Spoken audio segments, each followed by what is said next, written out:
Good evening, everyone, and thanks for attending our webinar on effective board member communication. My name is Harrison Sims Brown, and I'm your moderator for this evening. I'm the Business Development Manager for the Ontario market of First Service Residential, and I'll help guide our conversation and take questions from our audience tonight. For those who have fellow board members who could not make it this evening, we are recording this webinar, and we'll send a follow-up email with a link to the recording as well as other helpful resources. This webinar is presented by First Service Residential. We're the leaders in property management solutions. First Service Residential is North America's largest manager of residential communities, serving the Greater Toronto area for over 20 years. It's our pleasure to host you all this evening, and we appreciate your engagement as board members. As ongoing education in this industry is essential to the future of your communities. So before we get started, let's go over some quick notes about the webinar. You should see the GoToWebinar control panel on your screen now. At any point during the webinar, you can ask a question by typing one in under the questions panel. Please feel free to type in a question at any point during the presentation, and we will do our best to get them all with your allotted Q&A time at the end. Additionally, we'll give you the opportunity to participate this evening by presenting poll questions throughout the webinar. You should see one populate now. So please, let's get this going with an easy poll question.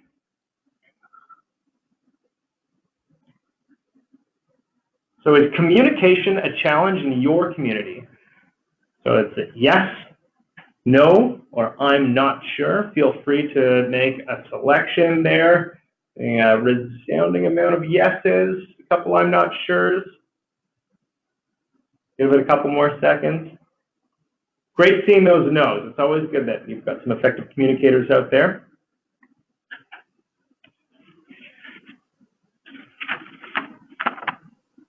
All right. Thank you very much for voting. 63%.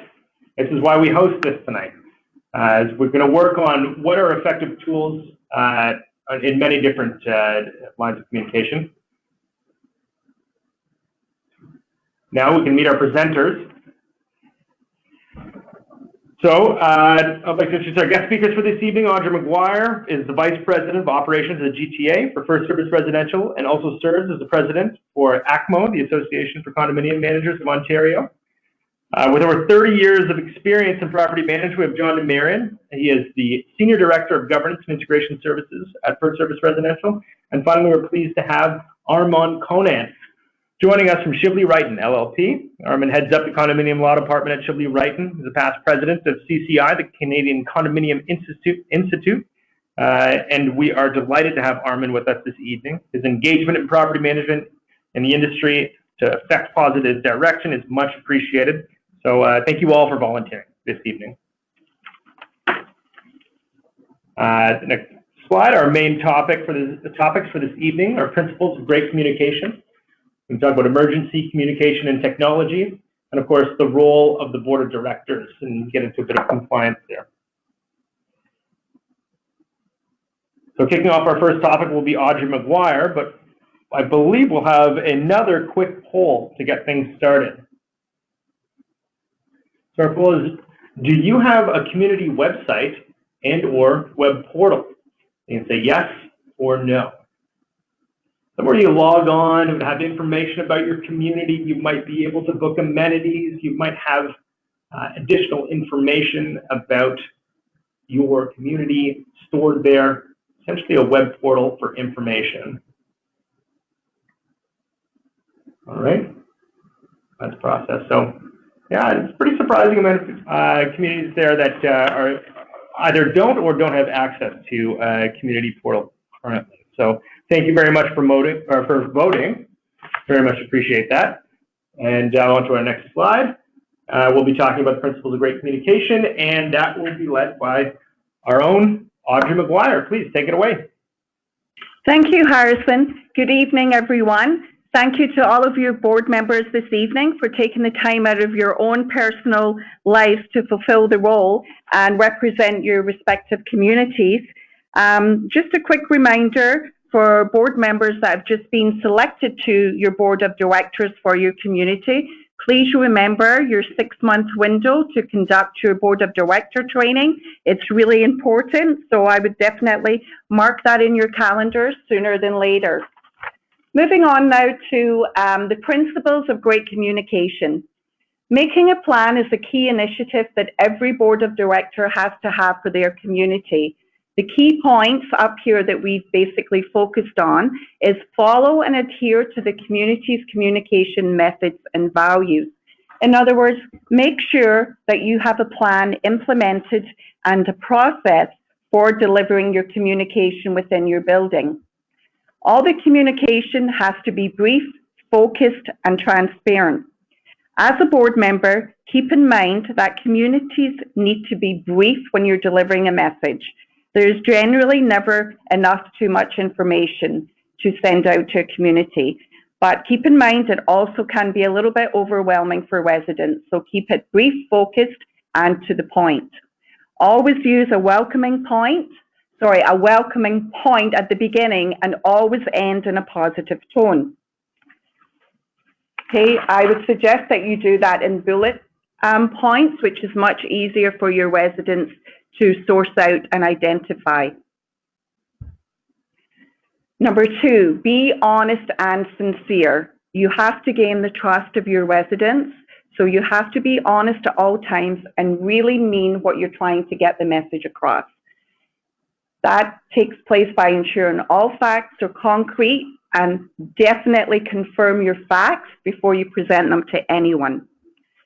Do not entertain or deliver your own personal beliefs. I would definitely suggest you keep your own thoughts parked, period. And that's just a little tip for all board members. Sometimes it can be very difficult not to adhere to your own personal beliefs. So just park them. If it is bad news, identify the options that were available to the board and how the board came to that final decision. Don't sugarcoat bad news. If it is bad news, just be really confident that you've done your due diligence and your homework to provide the information the best way that you can to your residents. And always remember too that the board members are actually residents as well, and we tend to forget that in a lot of areas. Just keep one thing in mind, that the personal perks they only have is that they dedicate their time. That's the only perk that they have. Okay, using on to multiple channels. Moving on to multiple channels to capture the entire community. Different ways of delivering your message: email, property website, mass communications, of course your bulletin board announcements, elevator notices, and phone calls. Some of you may wonder why in 2019 we may use phone calls. However, we have to keep in mind AODA, which is anybody with a disability and so forth. We have to always remember about individuals with disabilities, whereas if someone's blind, they can't see, and so forth. So please keep in mind that very important situation. Okay, a really key thing here is communication should always be delivered as an open two-way street. You know, you can't go into a meeting and dictate to your members. You have to remember that most people at that meeting is their biggest investment, and always keep in mind how you feel about your home, and remember that. First and foremost, always introduce and reiterate the housekeeping rules for the meeting. And this should be done at the very beginning and be very clear so that everyone understands. Always allow a specific time frame for discussions at open meetings. As an example, on the 3rd bullet point here, be mindful of any resident trying to hijack the meeting. Also, going back to, in this day and age, many lawyers are asked to chair meetings at condominiums. However, just to remind everyone, it actually is supposed to be the board president. However, we all understand that not everybody feels comfortable in a room full of people speaking, and that's okay. But just ensure that you have a strong individual chairing the meeting. Just to remind everyone and clarify, the chair controls the actual meeting. They make the decisions, and they are the individuals that would have to move on if, in an example, you have a resident trying to hijack the meeting. And I'm sure, with all due respect, we've maybe all experienced that at some time in a meeting. Okay, we've been over the strong and able chair. After that, it's always a good idea to send out surveys after the meeting. If required, if you really need feedback, it's a good thing to do. Keep in mind to keep your surveys very short and the specific feedback that you're actually looking for. Don't bombard them with 15 or 20 questions. Keep it to about 5. Then you can report back on the feedback from the surveys that you can either address, change, or hopefully improve. A key factor here that I find that in many condominiums, board members, when they're at the head table and questions are asked, even if you have a lawyer that is chairing the meeting, please try to engage with your community and really involve yourself with the homeowners by trying to take turns in answering the questions. Obviously, generally, you have your auditor delivering the audit. As an example, not picking on treasurers, but perhaps treasurers would like to, be notifying the owners of what the plans were for the year and what the plans are for the upcoming year. So give them some information that they feel comfortable with to build their trust in the board of directors. Okay, and don't forget about your tenants. Establish a process to obtain tenants' contact information. This should actually be given by the actual landlord, which is the owner of the individual unit, but unfortunately that does not always happen.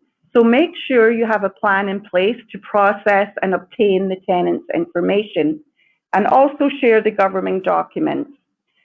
Really important, provide emergency procedures. This is life safety. You have to ensure that that's absolutely distributed to the tenants.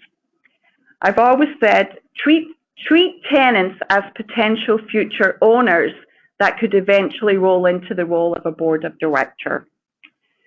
Okay.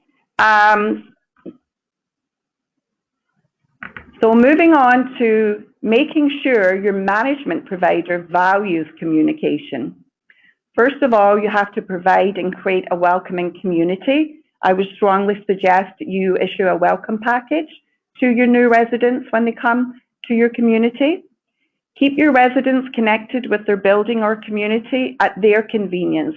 When they want to go and check their email and so forth, it's on their time. Offer board training to enhance your knowledge of the industry and comply with Section 37 of the Act. I'm assuming all board members out there this evening are familiar with that, which is basically the standard of care, and you follow those procedures because you are representing your community. Last but not least, communicate often. This really helps when you have AGM meetings or special meetings. This will ensure your upcoming meetings will be more productive and successful. And it will also make the meeting less stressful, and you may find it actually might be an enjoyable meeting, which creates a current welcoming community. And on that note, I will pass it on to John DeMarin. Actually, just before we get to that, Audrey, we had a question come in, and wondering if you could take a second to answer it. It's relating to how do we sort of mitigate an issue of another resident or board member trying to hijack a meeting, and just what are the best procedures to take? Because we're talking about communication, we're talking about what the issues that come along with. What is, in your opinion, the best way to diffuse the situation, or at least get the meeting back on track? I think the best way is I did chat on this briefly, is to really give yourself a time frame for questions and the limit time frame of that. I mean, you don't want to be rude to anyone at the meeting, but if they are really trying to hijack the meeting, the way I generally deal with it is say, to be fair to all the residents here, we want everyone to have a turn, and I know it's always easier said than done. If you do have a lawyer chairing, I have our man sitting next to me, the lawyer. I mean, he or she will definitely take the stand on that, but just ask them to hold off on their other questions, allow other questions from the room, and hopefully not go back to that individual if it's going to cause a rumpus in the room. Thank you so much, Audrey. Really appreciate that. Yeah, and it's so important that you understand the ways to communicate with the rest of your board, communicate with your property manager, understand that cohabitation is a difficult thing, and it's always great to be expressive in a constructive way. So, and if I could just add one thing before you go, is just remember for the board specifically, another little tip, that everything is being recorded. So really think sometimes before you speak, because I know it's really hard sometimes when you're a board member and someone's basically attacking you in a room. It's very hard sometimes, but I know everybody in a professional level, just think a little bit before you respond. Yeah, no, it's so important. That's a legal document. You're having a minute taker there, recording what you say, and that's very important to think before you speak. So much appreciated. Audrey, your insight is always welcome, and thank you very much. So moving on, we have John DeMarin, who will speak on our next topic on emergency communication and technology. As mentioned before, John is the Senior Director of Integration Services for First Service Residential. And we're going to do one more poll question. So have you had an emergency situation in your community, whether it's a fire, whether it's a power outage or major water damage? Have a look at the different selections. Obviously, there's been lots happening with this time of year. Has it been in the last 3 months? Has it been in the last year? Not for a really long time, or there hasn't been any emergencies in your community. And I'm sure some of you, if you haven't been in your community too long, maybe you just don't know. And how are you getting the communications of past issues in your building as well? So we've got lots of votes in so far, but leading the way certainly is a yes in the last 6 to 12 months. With no emergencies in the community, great to see that in second place. It's something, again, when you're dealing with large communities, large buildings, or even smaller communities, they all have the same guts. They all have the same mechanicals. There's constant issues that happen with keeping it. It's a living object essentially, and it takes a lot of scheduled maintenance to keep these in order. So very important to make sure that you're adhering to property manager's idea of what a good thing is, and trying to keep emergencies tracked. And for that, we will turn to emergency and communication technology with John DeMarin. You got the mic. Okay, thank you very much, Harrison. So I guess looking at the answers to that poll question, if you haven't had an emergency on your property, it just means that you haven't had an emergency yet, because we actually all have emergencies. Every site that we've ever looked after has had their fair share of issues, whether it be a water main break or a tree coming down in the winter or complete lack of power. For this site, it happens to everybody. So it's how we prepare for that, and being prepared in advance is the best way to handle these things. So we're going to talk about that. A lot of this section is actually how the managers carry out the functions on behalf of the corporation. The board's role is to create communications policies that's going to work for each of the parties, whether it be the homeowners, the board, the management company, your trades. You're really looking at policies that will work for everybody.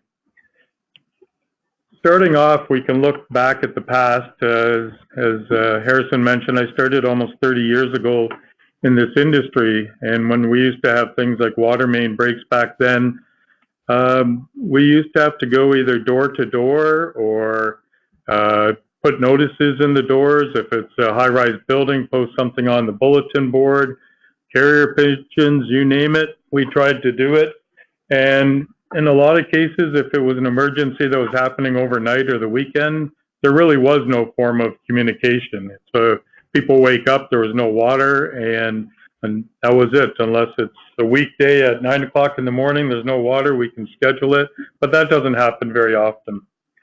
These certainly were not reliable communication tools, but that's all we had at the time. And we've really come a long way since those days. Residents now live in the instantaneous world, and so they're looking at having a lot better communications. And since management companies have invested in this technology, we're now at a point where we can make that delivery. We now have websites, which we've had for a number of years now. They're almost, if you look at them, very similar to the bulletin boards. The bulletin board is something you post, it's static, same like a website, you post it. It's good, it's better than before, but now we're moving on to even better forms of communication. We have the digital bulletin boards, which you might see in the elevators, you might see in your lobby. And the benefit of these is that who's ever handling the emergency has access to log into a device and to actually change the wording so it can be in live, real time. We also have what's fantastic invention in the last number of years are these mass communication tools. We are now dealing with the ability to send emails, texts, and even recorded messages right to the person's cell phone or their computer, their laptop, their iPad, whatever you use. There's also Facebook, which some communities have, although in my opinion, these type of social media accounts, they're better for real, true community information. There's a farmer's market coming up. We're having a garage sale. If it's management that's doing the communication on behalf of the corporation, we're going to be looking at the text or the email, recorded voicemail. In some communities, not everybody still has all of these tools. So we do post notices in buildings and lobbies on every floor, door to door if we have to, depending on the emergency. Also, we're still using emergency voice communication in high-rise buildings. The only time we would use that, though, if it was a fire alarm emergency, because it's technically not allowed to be used for anything else. Okay, using mass communication tools specifically during an emergency. The board and management has the opportunity to create the communication policies they want for their community in advance. When you're dealing with an emergency and you don't have guidelines on how you're supposed to deal with this, then you're going to be winging it. You're going to be making things up as they come and doing the best that you can. It's really not easy for a manager to go low tech during power outages. The problem is that if you don't have power in your building and the manager's there, they don't have anything to type on when it comes to posting notices. They're not going to be able to print the documents to have them delivered. So even with that power outage, we still have the ability to log in through our devices and to make sure that people are getting those constant notices. We also want to make sure that we train the staff, and if you can have pre-made signage potentially made up, you keep it in a drawer that says very basic details about the water shut off, we'll let you know when it's coming back on, or anything to do with the hydro outage. Because the best thing is to make sure that you have any type of information to deliver. Although it might upset the owners that they've come home or they've woken up and there's no water, it's always better to deliver bad news than not to deliver any news at all. Communication is often delivered to residents, and what they're looking for is to make sure that the information they get is up to date during the emergencies. The updates have to be meaningful. You should estimate the times, how long it's going to take, the estimated times, and provide important instructions. If you want the owners or residents to do something specific to carry out those instructions, let them know. Let them know in advance as well. The next item is communicating your emergency plan year-round. Sounds like a wonderful opportunity. Not that easy to do. You can't post the same message 12 months a year. However, you can make sure that the policies you create dictate how this information is going to be sent out. As Audrey mentioned earlier, welcome packages is a great start. You can include all the emergency communication protocols in the welcome package. You can also post it on your community website where they can go in, they can look at the documents, the important documents like your declaration, your bylaws, and policies and procedures for them to follow. Send the information out at regular intervals. Try to aim for quarterly updates, if not or twice a year, sending out newsletters. And make sure that the newsletters are not just information about rules per se, but you want to include community events, etc. Also, you want to include information on where to find the emergency preparedness instructions. Again, it's either going to be in the management office where you could have a handout or typically posted on the community website. When you are dealing through an emergency, you want to communicate the 5 W's. What is the emergency and what they need to do about it? Where did it happen? When did it happen? When will it be fixed? Why they need to know this information, and who needs to know, and who's going to communicate this plan. So really important to follow those 5 W's. The next item is training the on-site staff. Again, if you have a townhouse site, you're probably not going to have any on-site staff, but with the high-rise buildings, when you have cleaners and supers and concierge, it's important to have quarterly meetings with them where you're actually reviewing the protocols, the communication protocols with them. You can conduct quarterly fire alarm drills and simply go through all the procedures in detail to make sure that everyone knows what their role and what their responsibility is during the emergency. You can also, as we talked about earlier, make sure that the residents, everyone in the building is aware of these procedures. Mostly we concentrate on fire alarms and what happens in case of a fire. But as you know from dealing with now water emergencies, which have become so prevalent, it's important to know what is their role when it comes to this. They have to report it to management. Management has to very quickly get the response teams in place so we can start removing the water and allowing it to dry to avoid any mold and put in place any remediation measures that have to be taken. Also, management, we're going to want to know our contact information. We're going to look to see who's the fire prevention officer in the city and your area, who are the hydro, water, and gas contacts as well. Also, we need to maintain a list of residents needing assistance. This is mandatory.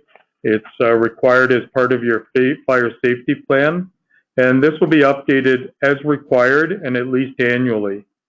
You also need to keep a copy of that fire safety plan where it's easily accessible by the first responders, and you can look to the fire code or the municipal bylaws as to where that red and white box actually has to be posted. It's usually very close to the entrance door to the building.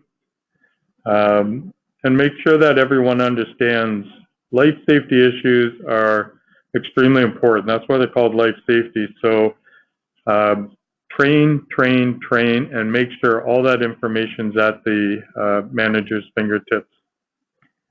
Next item and my last slide deals with communicating with vendors. You need to discuss your expectations about their role in an emergency and make sure that you have the right people on speed dial, your fire protection company, electrical, plumbers, HVAC. Make sure that the trades that you have in your building that you're allowing work to be done on your behalf can handle the type of emergencies. You might be looking at dealing with a small plumbing company who's very good at what they do, but would not have the resources if you had a major pipe leak and you had a requirement for 10 different plumbers on site. So make sure that you are prepared by having the right staff. And another tip is to determine their costs up front. If you're dealing in an emergency and you're calling whatever trade you need to because you need it done now, don't be surprised when you get the bill. However, if you're working with management and interviewing some of these companies up front and figure out what can they do for us in an emergency and what's it going to cost us, that's going to benefit you from a financial standpoint, which I'm sure every director likes to hear. So that is how we deal with emergency communications.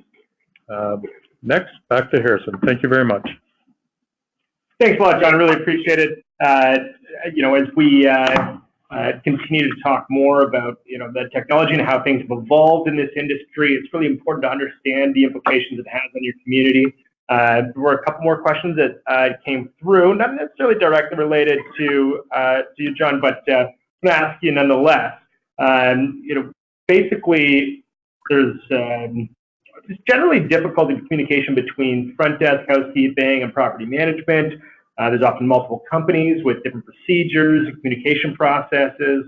And I guess the question really was getting to, how do we streamline that communication? What is the best process, when you're dealing with multiple different companies that are trying to talk, or trying to communicate properly with the property management company, and I guess it would affect the emergency procedures as well. Right. So I think the best advice, and something that every manager, this is part of the manager's role, and they need to follow this, is you need to establish who is the responsible person on which member of the team. So it could be an account manager that deals with overseeing the staff on site, could be the owner of the company. It could be the lead guard on site that is responsible and knowledgeable for all the standing orders that the security company would be following. And what we need to do is to simply ensure that we have these regular meetings with them so we can go over everybody's role so that it becomes boring and monotonous, so people understand this is what we do, and you train them and train them and train them so that if there is something major that happens, it could be a disastrous fire, that at least everybody is going to know their role and do everything they can to mitigate the losses. And I think that's the best advice we can give. Communication, communication, communication. Thanks, John. Really appreciate that. We've got more questions coming in, and please continue to keep sending them. We really do appreciate your input, John. And it's so important these days to understand what your communication processes are for emergencies, and making sure that that is communicated not just through the board, but how that board is going to process it to the balance of the community. Make sure that everybody's informed of what the steps are. So much appreciated. So our final guest this evening is Armand Conan, who from Shively Wright & LLP, who will speak to our final topic, the role of the board of directors. Before we get Armand started here, we're going to have one more poll. And watch that up. Are you aware of the authority the board of directors has in their community? So are you aware of what the implications are of decisions made by a board and how it affects the balance of your community? And if you're not a board member, do you feel like you are well informed of what the decisions are made, and do you feel like you have the right to? There's a lot that can be said about this from a communication standpoint. I feel like that there's a general knowledge that the board is of great power, and we need to understand what that authority means to the balance of the community. So we've got an overwhelming yes to understanding the authority of the board. 12% with no, and 8% I don't think so. So 80% in the yes category. That's interesting. We'll have Armand now speak to our final topic, the role of the board of directors. So Armand, please, you have the mic. Well, thanks very much, Harrison. It's great to be here. And this is such an important issue for the condo community, being communication. When I teach courses for directors, and when I come into my board members and board meetings to help teach them about their roles and the condo law aspects, the fundamental aspect is communication. And the flip of that is one reason communication is so important is that the fundamental problem in condos all across Canada is people don't understand what condos are. And therefore, through knowledge, information, education, facilitation, that this is how owners, residents, tenants will better understand your community and make it a much more harmonious community. So this whole tonight's webinar on communication is fundamentally important to every corporation. So what I thought I would do is just take us through basically 3 headings or topics: the role of the board from your general duty, then enforcement and compliance, because again, it relates to communication. And then the last is of other forms of communication in your corporation. And I want to start off, Audrey mentioned the mandatory director training. And that is an excellent place for those who have not taken it. If you've been elected, re-elected, or appointed since November 1st of 17, you have 6 months to do it. But it's not just open to the directors. Anybody is welcome to go online. It's free. There's no exam. It takes about 3 to 4 hours, and you can get your certificate. And it's not just for directors, and I highly recommend people take that, because it is through this empowerment and knowledge that we will find a better communities, both from the board level, but also from your owners. So if we go to the general duty of the board, as I think 80% may already know this, but if you go right to the fundamentals of the Condo Act, it is you, the board, you, the directors, who control, manage, and administer your corporation. That is fundamental. You are the guardians of your community. So then the Act has brought in what we call the standard of care, or I've called it the fiduciary duty of directors. Audrey mentioned this in her slide on Section 37. And this is important. Exercise the care, diligence, and skill that a reasonably prudent person would exercise in comparable circumstances. In other words, act reasonably, responsibly, but in the best interest of your corporation. The buck stops with you. You can't go in and get elected on a secret agenda. Once you are elected or appointed, you are there for all members of your community, and that's why the communication becomes so important. Now, we all know, and we're here today with First Service, as delegating a lot of these duties, of course, will go to management, as it should. You've got professional management, and that's what you should do. But I keep saying to my board, the buck stops with you, so you've got to be knowledgeable. I know it's volunteered, unpaid jobs, but you've tried to be as knowledgeable as possible, and then to educate your owners for a better community. So I call the next one effective communication. John stole my great line of communicate, communicate, communicate. But as we say in the real estate world, the three most important things are location, location, location. Well, we could have the word communicate probably 12 times down here. And as you can tell from the topic tonight and Audrey and John's discussion, how important that is.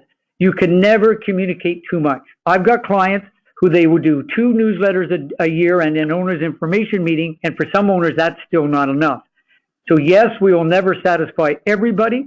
But if you don't communicate enough, if you leave it for the AGM to tell people the first time why the lobby renovation is being done or some other problem, then you're asking for problems. It will stop whispering campaigns. Nothing worse than go around the community, the whispering and gossip starting, which will then result in false stories and could cause some disgruntled people to take action against the board, totally without merit because they just don't have the information.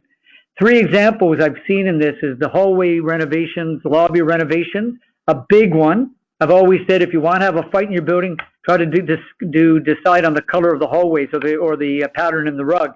But communicate to your owners what you're doing, what you're thinking of. Kitech, for those buildings that happen to have Kitech piping. Nobody knows what it is. If you have it, communicate to your owners what it is, when we found it, what we're planning, stage 2, what our next step is. And financial issues. If you are in a tough situation, as Audrey said, don't hide it. Be upfront and explain it to the owners, to your residents, and you'll be surprised how that will pay dividends, meaning they won't be out for the lynching or the storming the Bastille. So get out there and do that. And remember, as I said in the last point, you can never communicate too much for a condo corporation. So you can see the first 2 things we talk about. What is your role? And a key thing is this communication. You have to get out and do it. And as the others have said, that communication can be in other forms. But here's a third one, or the next topic I want to talk about. Yes, it's compliance and enforcement. Getting a person, an occupant in your building, owner, tenant, resident, guest, to comply with the Condo Act, your declaration, your bylaws, and rules. So that just sounds like, how do we get people to obey rules? It all goes back to communication. The welcome package that was discussed, that should explain these. There should be occasionally the newsletters or discussions on, do people understand what they have to maintain and repair? Do people understand the pet provision? Do people understand picking up after your pet? You'd be surprised the number of people who still don't understand that. They come into a community thinking it's their home on 24 Maple Street and not in this urban, multi-unit dwelling type of environment, which is a fabulous quality of life, but with it comes restrictions and obligations. So that leads to the compliance, and you have to remember right here in 17.3, sub 3 of the Condo Act is that where it all starts. And we tell owners this when we have to seek compliance. The board has no choice. You have a statutory duty to take all reasonable steps to enforce the Act, DEC, bylaws, and rules. You can't turn a blind eye. You can't say, well, it's nice if we didn't do it. You must do it. And you will get owners who get upset if you don't do it.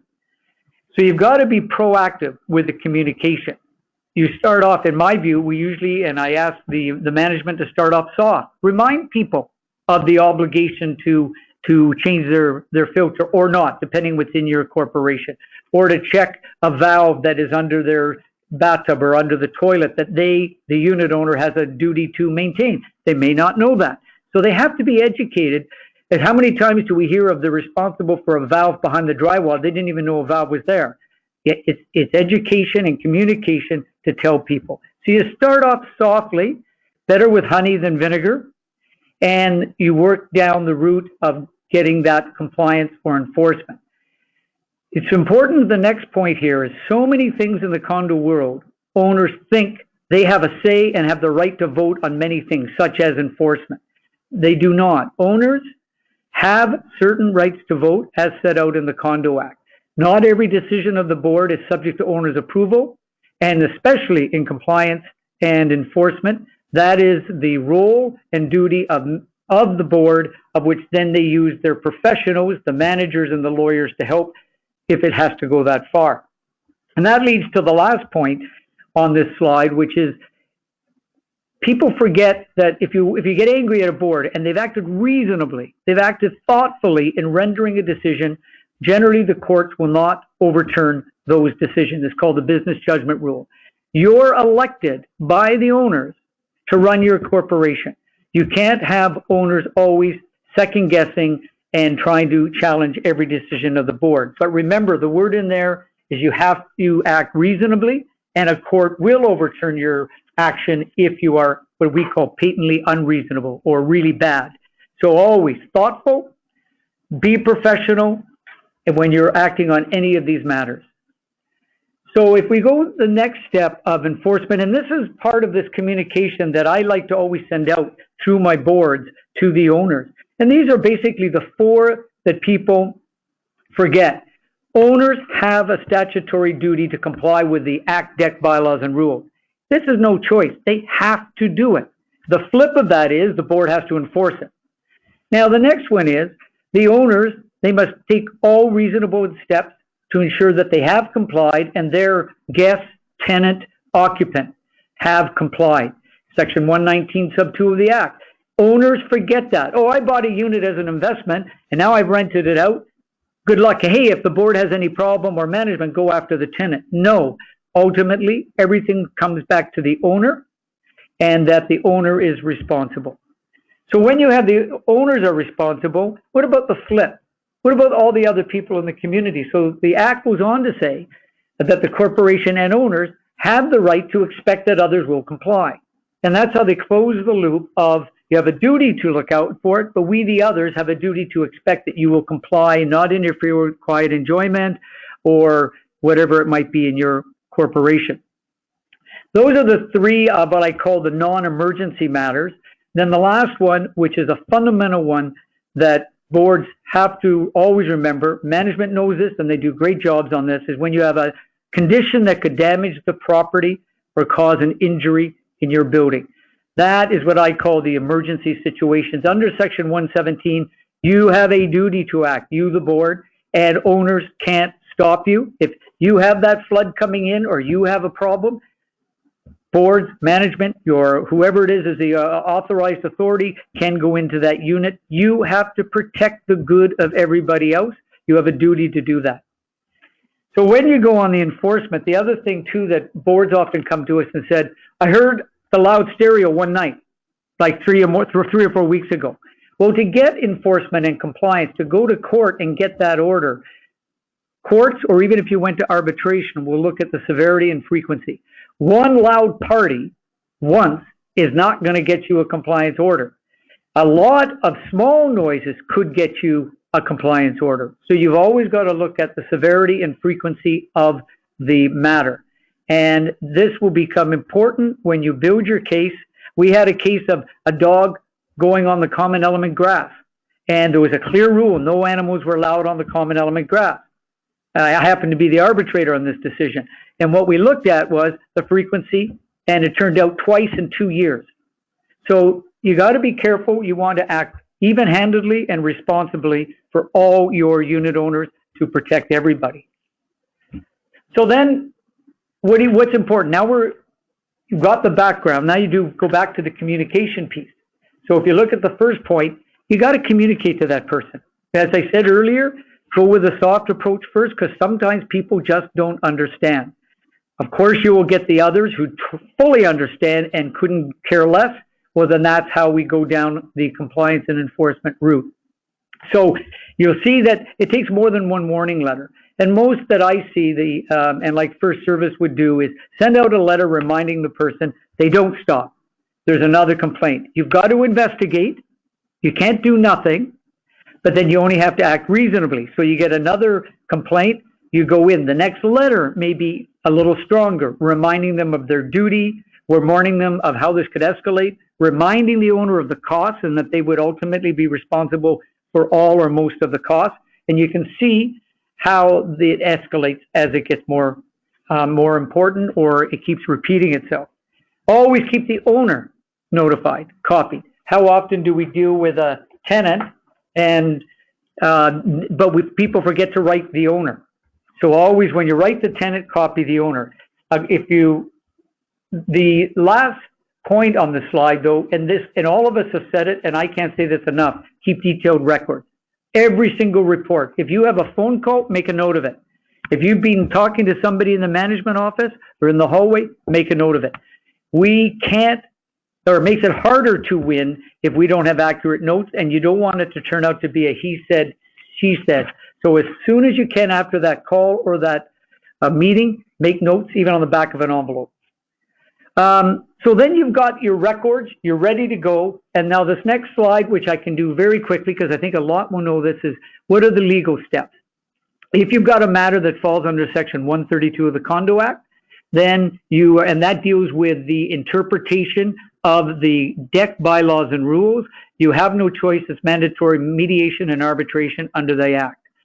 If you have other matters, such as matters dealing with tenants, or a matter dealing with a breach of the Act, like an oppression remedy, then you don't use or cannot use Section 132. That's when you can still go to court by this thing called a court application. Then, I say in this third point, if you're dealing with a tenant, remember the rules, declarations of condos override landlord-tenant basic rules. Those laws are between the unit owner, the landlord, and their tenant. It is not the condo corporation. So you have every right to go in against the tenant, but always copy the owner. There have been cases where they forgot to copy the owner and they were denied legal costs even though they won the case. So be sure you do that. We often would do a letter to the tenant, copy to the owner, and a separate letter to the owner, not copy to the tenant, explaining the owner's obligation. So then if you do get a compliance order, which is court now, not Section 132, if you follow the right procedures, if you papered your file, if you've communicated with that non-compliant person, then if you get that order, you can get a much higher level of legal costs in winning. It's a very important tool, but again, you must communicate that to the owner throughout the whole process and keep them involved.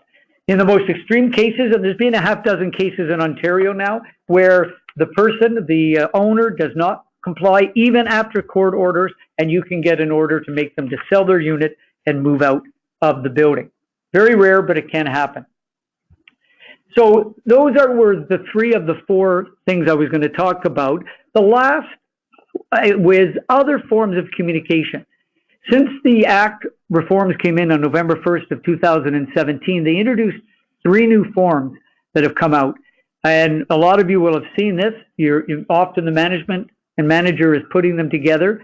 But these are all called information certificates. And why were they designed by the government? When we were on stakeholders committees, the push was there's not enough information going to unit owners. So they introduced these 3: periodic information certificate updates, and new owner information certificate. They have all these horrible acronyms. It's like Klingon language with PICs, NOICs, and ICUs. But it's there, and these are mandatory. They don't all apply for everything. 2 of them, you have to have a trigger, meaning a change of something in your building, or a new person moves into your building. But that PIC, the first one, is important that it goes out twice a year. We call it the smaller baby status certificate. So those are ones that are mandatory. Then there's all the other stuff under the Act, which we call more of the formal notices. I still call them communication pieces, because you can do an awful lot in your preliminary notice for an AGM. You can add stuff into it. You can have covering letters and material. Your notice of meeting can have a lot. Section 97, when you have an alteration or modification of the common element. Lots of opportunities for communication to your owners, and it was through the combination of all of these. So if you walk through it all now, you've got your role as a director, you've got communication and the importance of it in the various forms, whether it's emergency or day-to-day operation of your building, role in your compliance and enforcement, and these final information certificates. And if it's all done and you do it responsibly and reasonably, which a lot are doing, this will build better communities, more harmonious communities for everybody, and make the board's job easier. Thank you. Thank you very much, Armand. We really appreciate the insight that you have here for compliance and what it means to be a true role player as a board member. We've got a handful of questions here, and we've got about 7 minutes left, and I do want to get to them. So I kind of want to address these sort of in the order they came in. So I'm going to blend a couple of them together so they kind of land on a few the similar topics. But one was, how do you deal with nasty communication from a resident toward board and management? Another one was asked about how do you deal with a board member who's constantly trying to degrade and criticize actions undertaken by the board, and that could be through one of your social media streams, whether it's Facebook, the community website, or whatever, however you communicate. And how do we deal with these really difficult and degrading conversations that can often arise in situations with residents and board members alike? Yeah, Harrison, that is a great question, or a group of questions, and it happens all the time. I know John and Audrey, we've had them. There's a lot to that. It would take about 20 minutes to do it all, to explain, but you got some fundamental concepts here. Number one, nobody should be derogatory, insulting, defamatory to anybody, an owner, to the board. We know what happens. People are passionate. It's their home, but there's still a line. So you always, as lawyers, we look at the line between real defamation, libel and slander, and stuff that is maybe not that level, but still nasty and disrespectful. So, and if a board member does that, then they run the risk of breaching their own statutory duty. And I've got a few examples of that with clients. So board members have to be very careful. What is said in a board meeting, what is decided in a board meeting, stays in the board meeting. No board member has the right to go out and communicate to the owner saying, what a bad decision, board didn't know what they were doing, and I voted the other way. Fundamental to a board. Arnold, it leads to a bit of a question that was also asked regarding board minutes, and what is the standard of how it should be recorded? Should it only be focused on motions, or should it include all topics that are discussed? How are minutes expected to be recorded? The legal answer to that is what the board wishes. You can make it from bare bones to purely your motions to, I don't recommend this. Some even have, John said and Susan said, I would never do that. I fall in the one where I like a little bit, I won't say meat on the bones, but enough that owners can look at a minute and see what discussed, but never the discussion, never who said what, no attribution whatsoever, and not even a recorded of the vote in the sense of, Audrey said yes, Armand said no, and John said yes. It would only be discussion on lobby renovation, discussed, a motion was carried, period. So I don't like too much in my minutes. I don't know for others, Yeah, but I keep them short. I would Okay. agree with that, Armand. The one thing I would say is some boards do the separate minutes where obviously you can't have the unit owner information on there. So they're the in-camera minutes with the general minutes, which would be your motions and Right. actions. Sorry, I was only talking about the general minutes. Audrey's absolutely right. You can have what we call the in-camera minutes, but be very careful with that, board, because the courts have said some things you think is in camera turns out not to be in camera, so you always want to be careful. So there's another question sort of brought up about, well, it was sort of a statement saying that the courses, we talk about the board of director courses and how it's too light. There's not enough enforcement on the code of ethics. And so this plays into some of the other questions as well. A lot of boards suffer from the politics, the absentees, the lack of integrity, and there really is a need for further legal framework. Do we know if there's more legal framework coming to help support boards in the positions that often uncomfortable positions are put in their communities? The great lawyer answer is yes and no. And a typical lawyer answer. The answer is yes, there is more in the draft or the reforms, but it won't go. So yes, and that will help when they come down, The problem is, you've got to remember, you're still a community. And the governments, when they look at condos and other forms of legislation, still look at it and say, your community may be different than somebody else's community.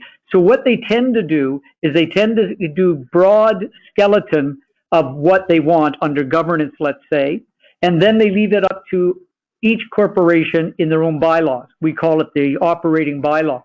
So we're seeing more and more that if they can get it passed, because they're difficult to pass, they build in there more requirements for the directors. Requirement to sign a code of ethics, the ability of the board to kick somebody off the board if they breach the code, that type of thing.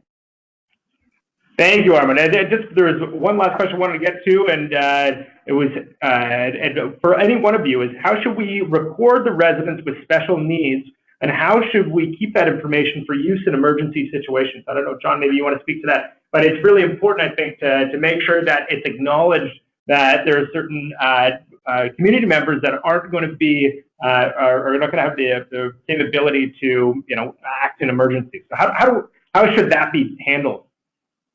Yeah, thanks, Harrison. There's probably three main areas that you're going to have to keep that information in. The first is the fire safety plan, and that's if there's an emergency, the fire department will have access to that list by opening up the fire safety plan. The second one is if it's a high-rise building, most likely you're going to have some kind of software. It could be your concierge using it. We have a program here that tracks that kind of information. So we have it at our fingertips, which is great in time of need. And then also in some communities, they might have a third way of doing that is in the management office, either on their desktop computer or in a filing cabinet, as long as it's maintained up to date. But those are the three areas you'd find that information. And Harrison, the only thing I throw in too is don't forget all of that information is very private and confidential. So whatever mechanism or tool you have for it, make sure it's safeguarded. It's so important. The protection of the residents' right to anonymity is important, and it can be a lot of people affected by the security of your information. So it's important that that's maintained and security is kept, and that we all adhere to these rules. And on that note, we are at the 8 p.m. mark, and I don't want to keep anybody any longer, but we really do appreciate you all attending. It shows great community engagement, and the fact that you're all in here to get more education about property management, the expectations of your role is very important. I will be addressing as many questions as I can left over the course of the next week, and we will certainly be sharing a copy of this presentation with the webinar and a link to the audio as well. So you can share it around with your board members as well and other board members in the community if you like. And again, really appreciate everybody taking part this evening. And we look forward to doing this again in Q1, sometime in January, February, and hopefully you all return then. So thank you again. And you guys have a great evening. Really appreciate you stopping in. From First Service, we're signing off. Have a good night.